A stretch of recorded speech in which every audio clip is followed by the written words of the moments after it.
This is the Lone Crater YouTube. We hope this video helps. In this video, I will show how to play Brave New World on guitar.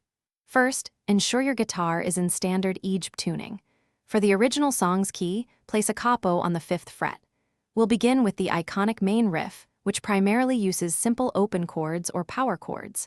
Practice a steady downstroke strumming pattern to capture the song's driving energy. This foundational riff sets the stage for the entire piece, so take your time to get it right. Moving into the verse, you'll find a straightforward repeating chord progression.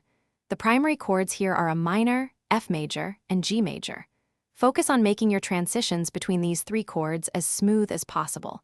Keep a consistent rhythm, emphasizing the downbeat to match the song's feel. Pay attention to the dynamics. The verses often have a slightly more subdued feel before building intensity. Practice slowly to build muscle memory. Now, let's tackle the pre-chorus and chorus sections.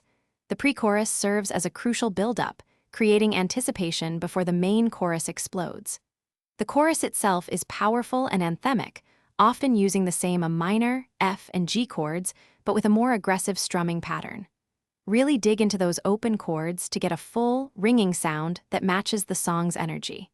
This is where the song truly soars, so play with conviction. Finally, we arrive at the solo section and the outro. While the full solo is advanced, you can improvise using the A minor pentatonic scale over the verse chords. Practice basic lead techniques like string bends and slides to add flavor.